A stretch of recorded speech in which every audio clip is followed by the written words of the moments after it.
Yeah, it's really fascinating.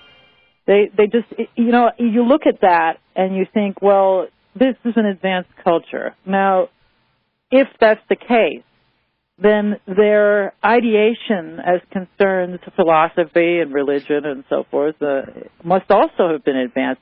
And this, to me, is the great unexamined factor that I think I bring to the table. I contributed to a book about ancient technology that had to do with the monuments globally of this sort of Atlantean culture, if you will, and this whole lost religion that I have kind of put this puzzle, the pieces of this puzzle together that absolutely goes with all of these megaliths that we find all over the planet, from Stonehenge to the Great Pyramid and even older monuments in the Americas as well. I'm sure you know all about these incredible, massive buildings and constructions that they're finding in South America and North America that are aligned, archaeoastronomically aligned to various milestones that were important to the ancient world all over the planet. The solstices, the equinoxes, and phases of the moon, that, something like Stonehenge is actually a sort of celestial computer. Now, if you combine that knowledge, that archaeoastronomical knowledge, with their religious devotion, the fact that these things like Stonehenge are temples, that's where you have what we are now terming astrotheology. And this is what their religion was. They combined this incredible advanced knowledge of the planetary bodies and Earth's relationship to them with a sense of devotion and worship, and that's where you get this term astrotheology.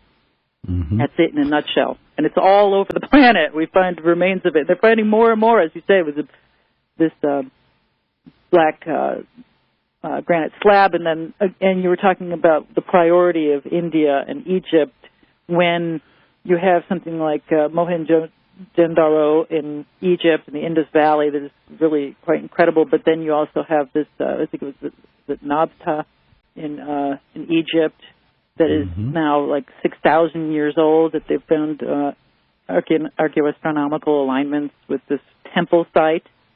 So, yeah, there's this pinball going back and forth as far as antiquity goes and priority goes. But it's being pushed back all the time, the antiquity of man and possible knowledge that he has possessed all these thousands of years, being pushed back all the time.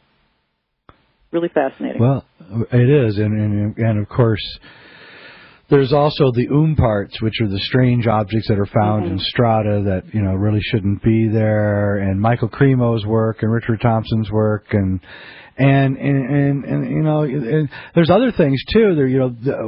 They won't even do the proper archaeological dig like in North America or South America because the scientists are completely convinced there's no point in it because all life began in Africa, and it's just kind of cherry picked almost what they choose to do and look at and what they choose not to do and not to look at.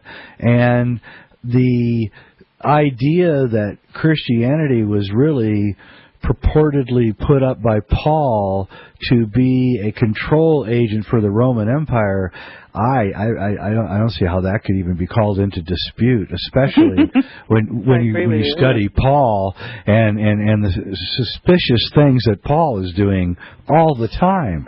I mean, this is a guy I wouldn't trust for anything. And I think this is something that you would really enjoy because you're visually oriented with all the imagery you like to put together. I have this new product called the 2010 Astrotheology Calendar.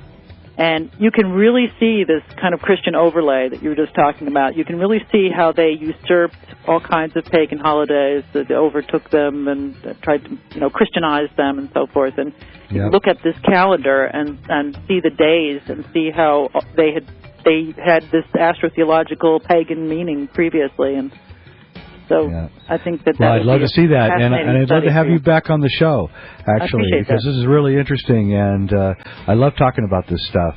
I'm Jay Weidner. We got to go. Thanks for being on the show, and I appreciate it. And we'll be back tomorrow night, and keep listening. Thanks. Take care.